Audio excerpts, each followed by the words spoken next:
E é em nome desse Deus, então, que a gente continua nessa manhã de hoje, apresentando e falando sobre o querigma.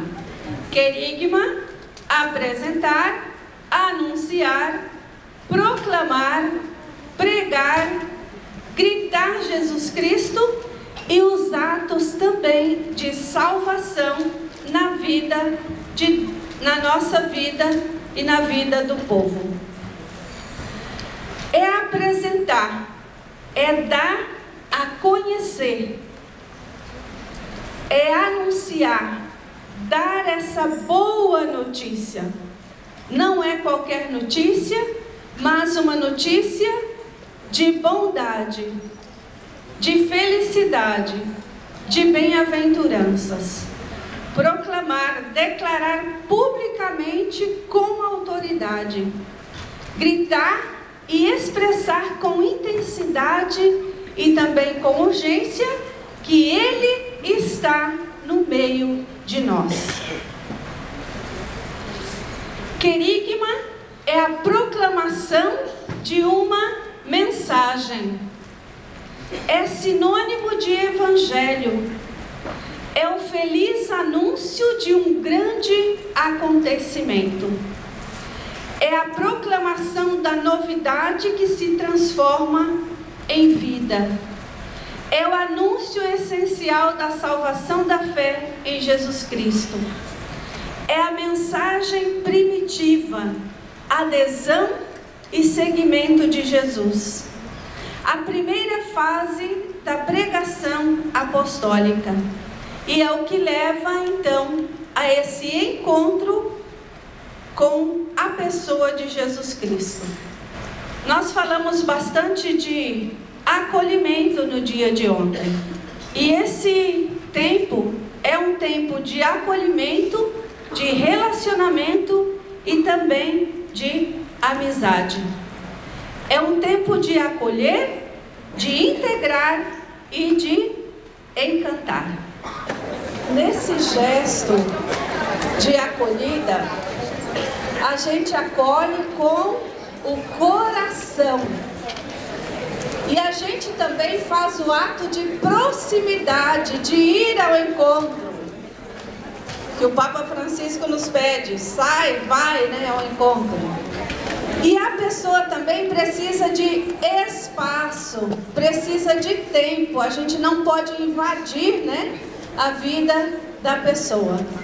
Eu te dou espaço, eu te acolho, eu te reconheço, eu te dou espaço, caminhamos juntos, porque na vida cristã a gente caminha juntos.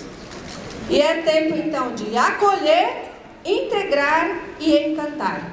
Esse grupo do lado direito, vamos dizer, acolher, aqui, integrar e ali, encantar.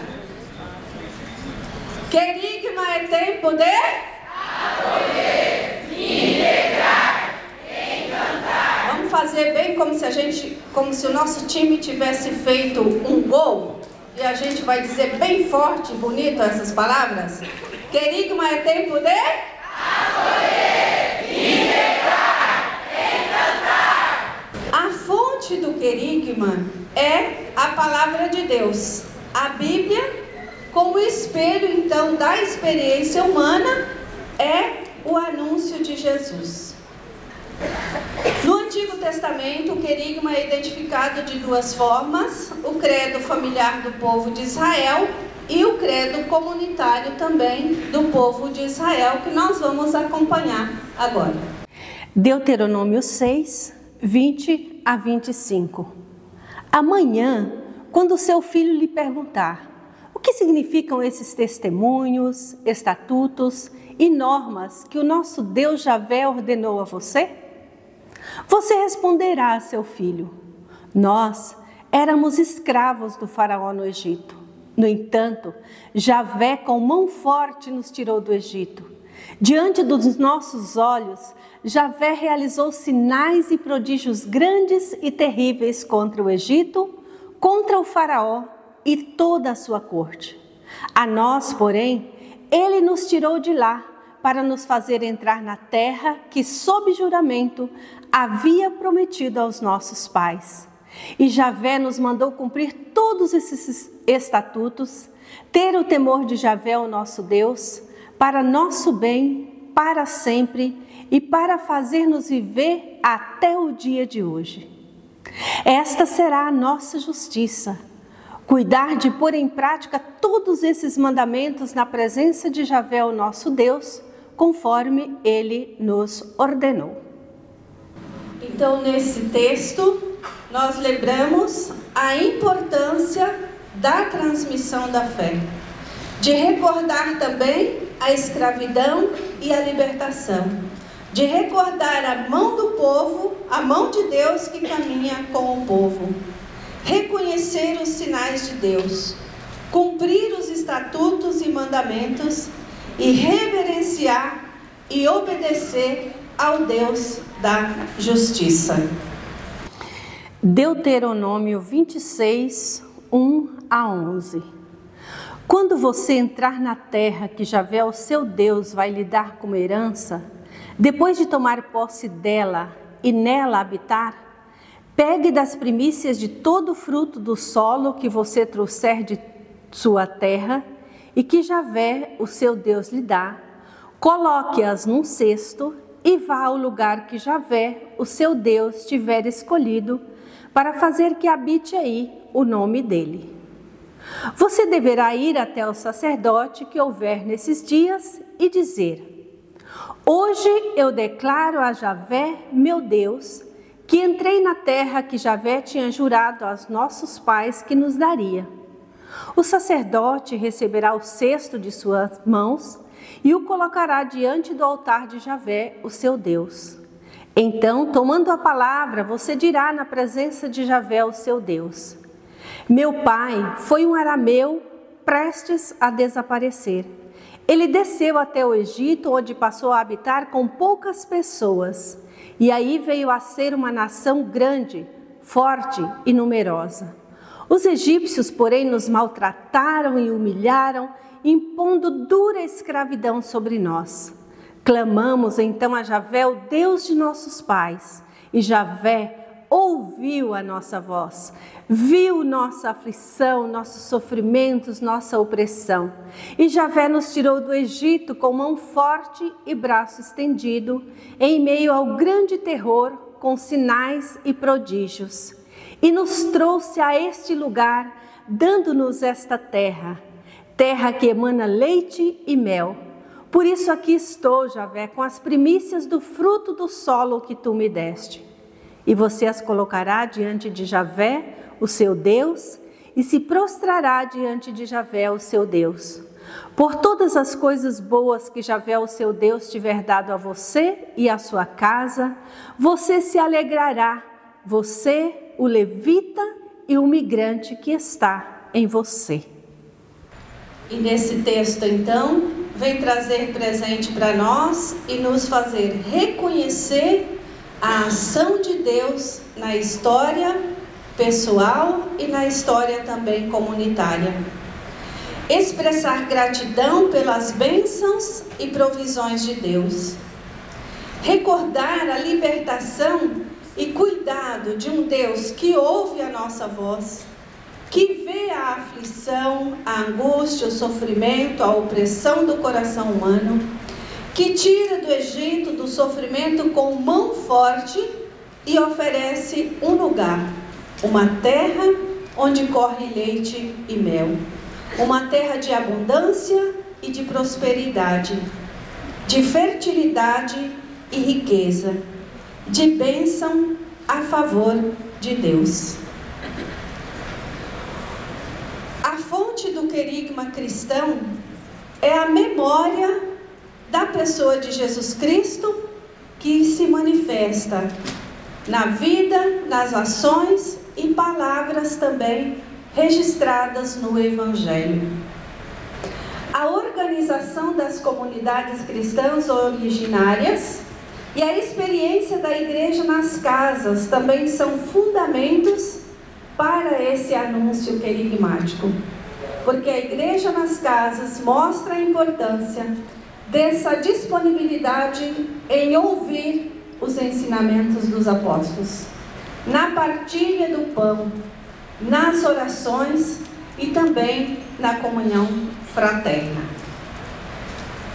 E no Novo Testamento, o querigma é identificado como a encarnação de Jesus de Nazaré, a quem devemos fixar os nossos olhos, como nos manda a palavra de Deus e como nós fizemos também hoje de manhã. E a palavra se fez carne e armou sua tenda entre nós, e nós contemplamos a sua glória. Glória que ela tem como Filho único do Pai, cheio da graça e da verdade. Lembramos que João Batista, ele exerceu também o querigma, pregando no deserto da Judeia, para que as pessoas preparassem esse caminho do Senhor, para que as pessoas se convertessem e para que pudessem crer. A importância da fé que João Batista traz aqui já na sua pregação. E João Batista convida a uma mudança radical de vida, porque já se aproxima o reino. E olhando para Jesus, ao ler Isaías na sinagoga de Nazaré, anunciou sua missão de pregar boas notícias. O Espírito do Senhor está sobre mim, porque me ungiu para anunciar a boa nova. O Espírito de Deus, o mesmo Espírito de Deus que estava com Jesus, está também sobre nós, sobre tantos catequistas que também anunciam o projeto de Deus. Enviou-me para proclamar libertação aos presos e restauração da vista aos cegos. Então Jesus retoma o profeta Isaías. O Espírito de Deus está sobre mim porque o Senhor me consagrou e me enviou. Nós estamos aqui não é por nossa conta, é porque diante de uma missão Deus nos consagra e Deus também nos envia essa missão. E essa missão de catequista é também para retomar o que Jesus retomou em Isaías e as palavras próprias de Jesus, para levar boa nova aos que sofrem, para curar os desesperados, para anunciar a libertação aos exilados e liberdade aos prisioneiros, para proclamar o ano da graça do Senhor, o dia em que o nosso Deus fará justiça, para consolar os tristes, para coroar os filhos de Sião, para mudar a sua cinza em coroa, o seu semblante triste em perfume de festa e o seu abatimento em cantos de alegria. Belíssimo esse texto.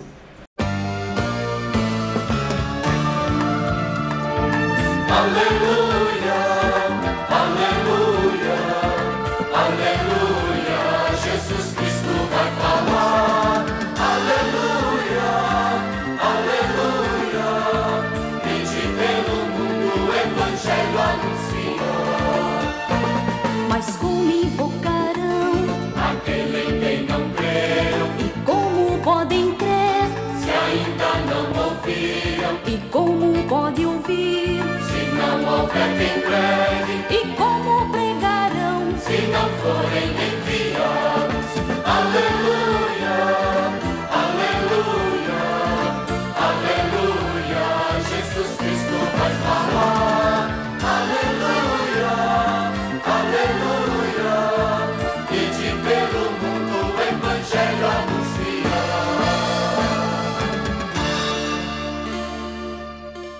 Nesse cântico, né? Muito bem recordado e lembrado, Romanos 10, 14. Paulo enfatiza o querigma em suas cartas, dizendo que a fé, ela depende da pregação. Então, quanto mais anunciadores nós tivermos, mais o Evangelho será propagado mais fé estará no nosso coração e no coração também das pessoas. Ele desafiou a pregar o Evangelho com o propósito de que todos ouçam a mensagem. E daí vem o Papa Francisco, na Jornada Mundial da Juventude, em Lisboa, e diz: a alegria do Evangelho é para todos, todos, todos, todos. E repete diversas vezes isso. Então nós temos grande trabalho ainda pela frente, né? Como, pois, invocarão aquele em quem não creram? Como é que pode invocar se a gente não crê? E como pode crer naquele que nunca ouviram falar? E daí a importância, então, desse anúncio. A fé é uma semente da graça que floresce somente na presença do terreno do querigma, no canteiro do anúncio. E esse anúncio que acontece em muitos momentos celebrativos, vivenciados também pela vida de nossas comunidades, pelas celebrações.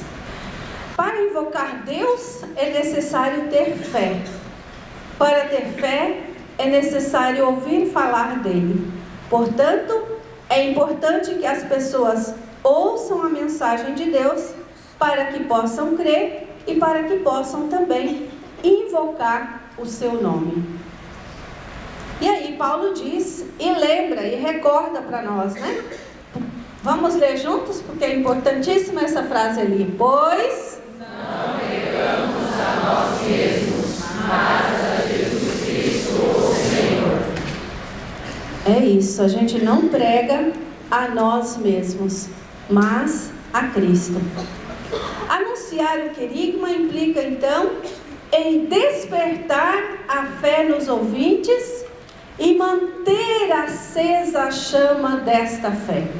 Não é somente fazer um despertar e deixar para lá, mas fazer um acompanhamento com essa pessoa, com esse fiel, para que esse fiel mantenha a chama acesa da fé. E isso é também para todos nós, para padres, para as irmãs, para leigos e leigas, para bispo, para todo mundo. Porque quando a chama da fé apaga dentro de nós, perde-se também o sentido da vida. Vem a tristeza, a solidão, o isolamento. E se nós temos a fé dentro de nós, tudo isso vem também, não é? Os senhores bispos estão aqui diante de nós e eles sabem, tem momentos também de dor e de sofrimento. Mas a fé, ela nos ajuda a fortalecer e a também iluminar esse caminho. Provocar adesão a Jesus e seu projeto, o reino. Atualizar a vinda do Espírito Santo de Deus, que quer transformar a face da terra e converter os corações. Anunciar a chegada do reino de Deus na pessoa de Jesus, realizando o ideal de justiça esperado pela humanidade. E é também a gente poder comunicar a própria experiência de fé. E cada pessoa tem a sua experiência de fé. É também nos posicionarmos como pessoas de fé numa sociedade que duvida, questiona e nos põe à prova. Acontece isso na caminhada da gente? Sim. Quantas provações, quantas pedras no caminho, quantos espinhos, mas a gente se posiciona como pessoa de fé, com a convicção de que dentro de nós há um Deus que alimenta a nossa fé e a gente continua esse caminho. É apresentar um estilo de vida, uma postura, um modelo, um modo, um jeito de ser e de viver no mundo a partir de Jesus Cristo, ressuscitado e presente em nosso meio. É demonstrar a fé na qual cremos. estabelecer e cultivar relações saudáveis com o próximo, continuar contagiando com o testemunho, praticar o que diz a primeira carta de João: aquilo que existia desde o princípio, desde a criação, desde a vida, o que nós ouvimos, o que vimos com os nossos olhos e o que contemplamos, e o que nossas mãos tocaram da palavra da vida, isso nós anunciamos e nós damos testemunho. É uma fé e é uma vida também. Nós já fomos catequizados, já passamos por todo o processo ali da iniciação à vida cristã, já realizamos os nossos sacramentos, ou Deus realizou o sacramento em nós, né? E neste caminho, a formação, ela é essencial para que possamos nos aproximar cada vez mais de Cristo, aprofundando nossa fé e seguindo seus ensinamentos. Todos os dias a palavra de Deus nos fala. Quem tem a oportunidade de ter a alegria de participar todos os dias da celebração eucarística, todos os dias se fortalece. E algumas pessoas dizem: não vou lá, é tudo igual. Não é igual. Cada dia tem uma experiência nova e cada dia somos chamados a viver essa experiência nova. E que tenhamos então, coloca a mão na mente, mente aberta para acolher, ouvidos atentos para ouvir, coração disponível para amar, boca disponível para anunciar, e mãos generosas para servir. Assim proclamamos a experiência de fé no Cristo ressuscitado, com alegria, convicção e amor. Vamos repetir aqui com alegria, convicção e amor. Isso. Existe uma música da irmã Ignalda que diz, vamos ficar de pé?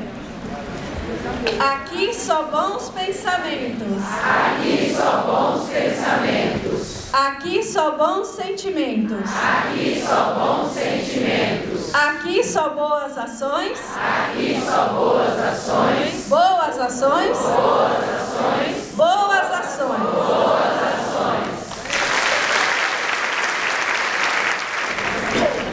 E a música?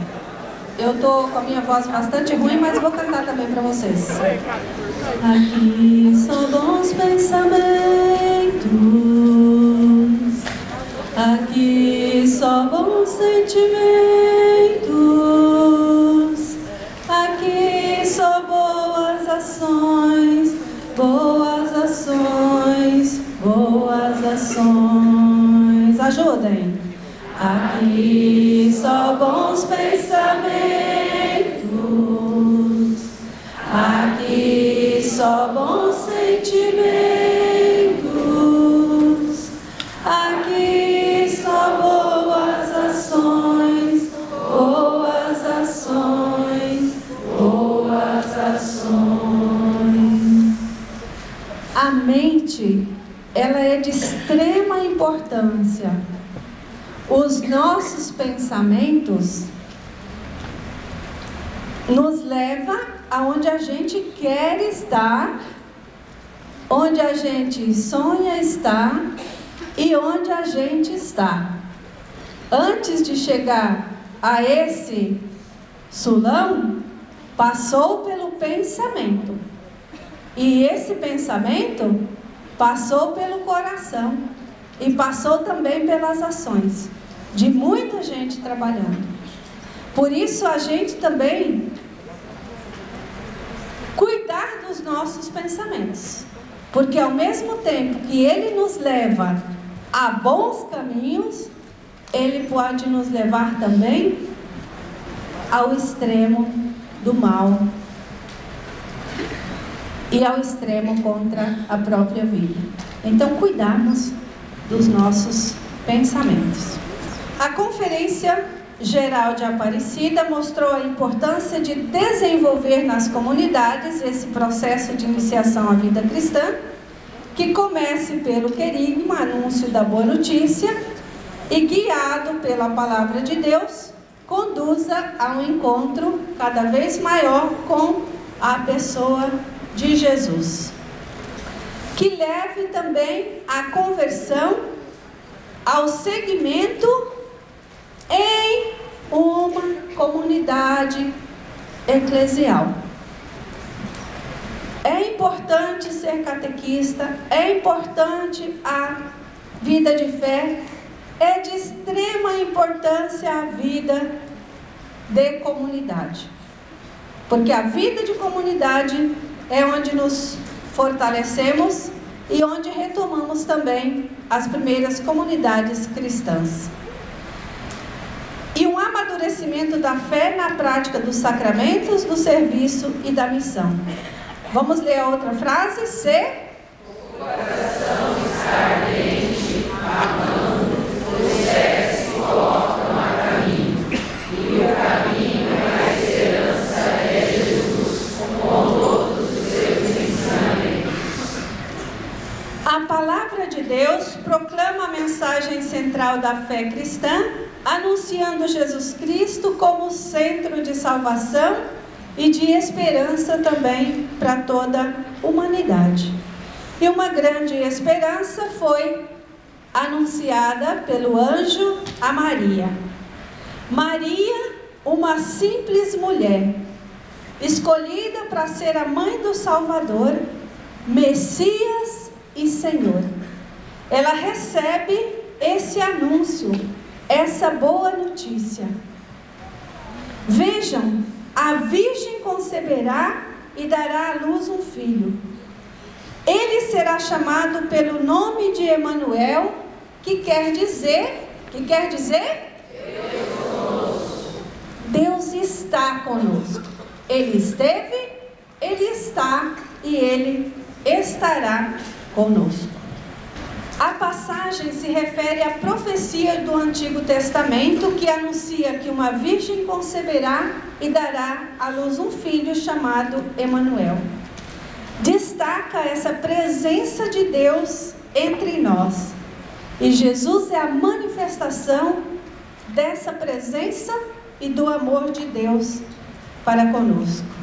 O anjo diz que Jesus vai salvar o povo do pecado, mostrando que a presença de Deus em Jesus é para a salvação de todos. E Deus escolhe alguém muito simples, Maria, uma simples jovem de Nazaré, que recebeu essa notícia por meio do anjo Gabriel, enviado por Deus, que lhe disse, o que disse? Alegre-se, cheia de graça, o Senhor está com você. Maria, ela ficou preocupada com isso. E ela se perguntava o que essa saudação queria dizer. Imagina, eu? Como assim? E o anjo continuou: não tenha medo, Maria, porque você encontrou graça diante de Deus. E Maria, aqui, se vê aceita, amada e acolhida. Eis que você vai ficar grávida, terá um filho e darás a ele o nome de Jesus.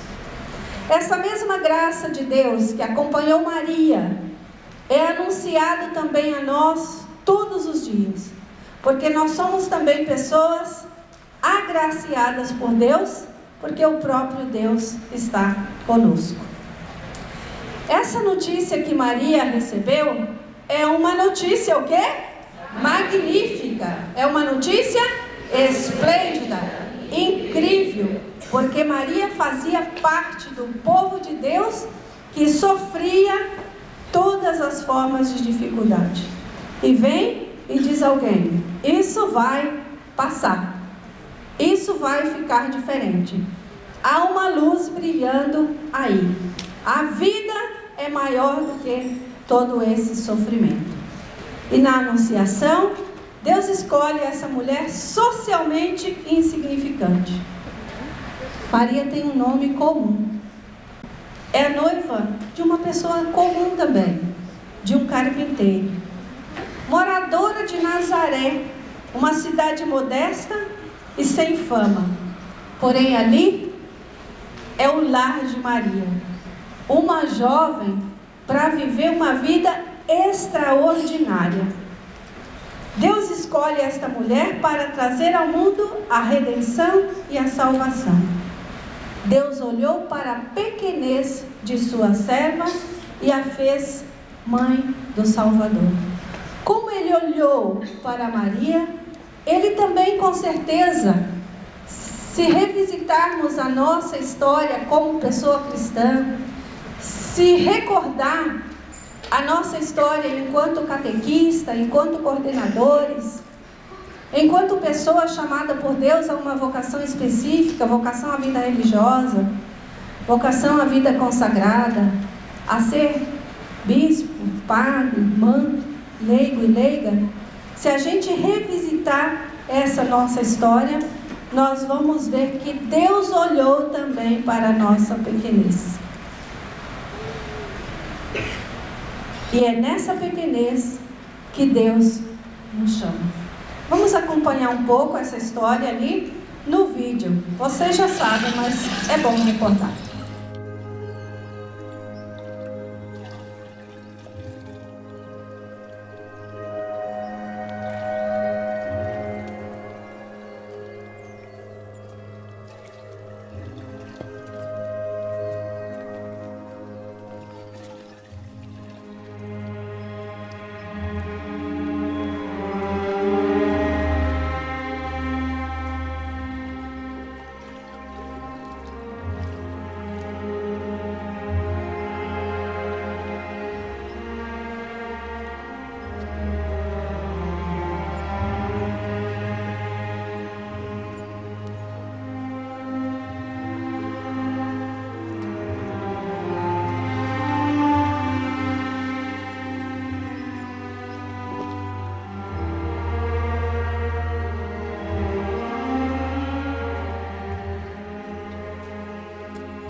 Agraciada, o Senhor é contigo. Bendita és tu entre as mulheres. Maria, não temas, porque achaste graça diante de Deus. E eis que conceberás e darás à luz um filho, e por-lhe-ás o nome de Jesus. Este será grande e será chamado Filho do Altíssimo. E o Senhor Deus lhe dará o trono de Davi, seu pai, e reinará eternamente na casa de Jacó, e o seu reino não terá fim.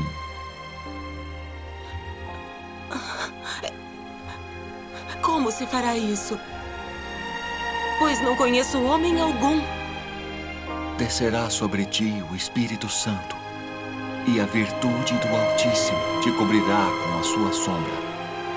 Pelo que também o santo que de ti há de nascer será chamado Filho de Deus.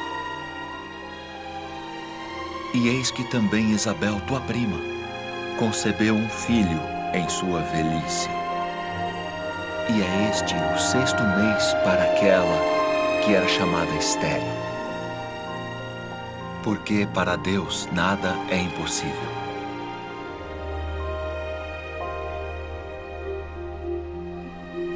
Eis aqui a serva do Senhor. Cumpra-se em mim segundo tua palavra.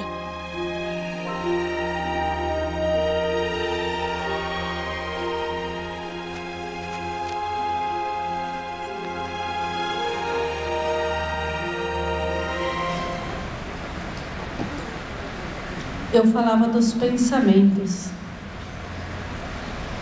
E os pensamentos podem nos trazer crenças limitantes, que limitam a nossa capacidade de evangelizar.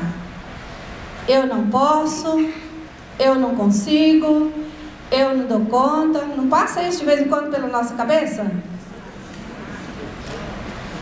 Maria, uma simples mulher de Nazaré, ela não ficou pensando isso. Ela até questionou, mas ela disse: bom, a minha alma se abre a essa ação de Deus e eu vou deixar Ele agir em mim, porque é o Espírito de Deus que age e que faz acontecer. Ao amor de Deus que a escolhe, ela se entrega inteiramente. Ela se abre à palavra. Ela se lança nos braços do Senhor. Ela já não existe. O seu eu se apaga. E o Senhor a invade e nela reina absolutamente. E Maria é a mãe da grande esperança, celebrada sempre por todos nós. Seu filho será a salvação para muitos. Ele vai tirar toda a tristeza e preencher de felicidade o coração das pessoas. E por isso Maria canta: e o meu espírito se alegrou em Deus, meu Salvador. Ele vai tirar todo o pecado da vida humana. João 1:29 apresenta: eis o Cordeiro de Deus que tira o pecado do mundo. Ele vai perdoar todos os pecados e preencher o coração de amor, removendo tudo que impede a vida acontecer. Jesus perdoa os pecados de um paralítico. Jesus perdoa a mulher também pecadora. Imagina uma pessoa vivendo na situação que Maria estava, passando por diversos sofrimentos, e vem Jesus para tirar desse sofrimento. Imagine uma pessoa doente saber que vai ser curada. Não aconteceram diversas curas? Imagine uma pessoa com deficiência física saber que vai andar. Uma pessoa com deficiência visual saber que vai enxergar. Uma pessoa com transtorno psicológico saber que vai ter felicidade plena e que essa angústia vai desaparecer.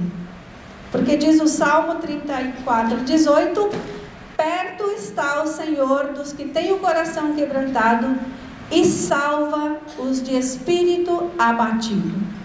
Ele está perto dos corações feridos e salva quem está desanimado. Ele sara os quebrantados de coração e cura as feridas. Mas para isso Jesus tem que enfrentar as autoridades, doutores da lei, para ensinar, para perdoar, para curar. Jesus cura um homem cego de nascença, em João 9:1-41. E aí diz que, Jesus ainda diz: ele é cego de nascença, para que nele se manifeste as obras de Deus. E Jesus cospe no chão, faz barro com saliva, unge os olhos dele e diz: vai lá, lava na piscina de Siloé.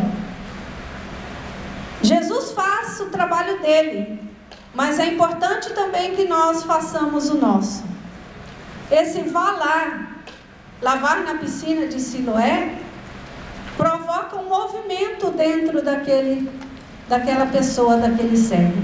O movimento de ir, de sair do lugar.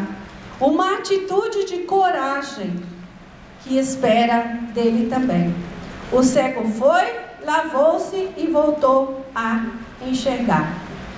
E aí começaram a ser questionados quem que tinha mais pecado, se era ele, se era seu pai. O cego diz, olha, não sei. Eu sei, meus irmãos, que eu estou enxergando. Eu sei que eu não via e agora eu estou vendo. E o cego disse que Jesus era um profeta. E esse cego teve tanta coragem porque ele sabia que quem falasse que Jesus era o Messias, que Jesus era o profeta, isso, aquilo, era expulso da sinagoga. E ele não teve medo.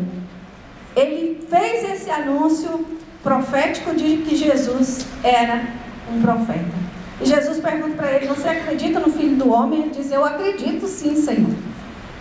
Ele professou a sua fé. Então, nesse texto, né?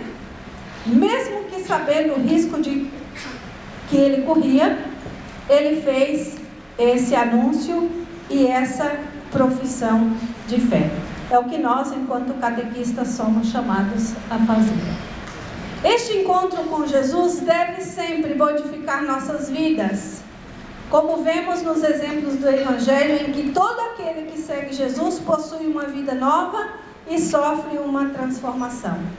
Temos pescadores que se transformam em pescadores de homens. Temos a adúltera que não é mais julgada, mas perdoada. Temos a samaritana que não terá mais sede porque ela encontrou água viva. Temos coxos que andam, cegos que veem, eunuco que entende a palavra de Deus e pede para ser batizado. Temos presos libertados. Conhecer Jesus. Vamos ler juntos? Conhecer Jesus é o melhor presente que uma pessoa pode receber, porque ele veio para salvar, curar, libertar, perdoar e agir na vida das pessoas que querem aceitar o convite de estar com ele e de seguir.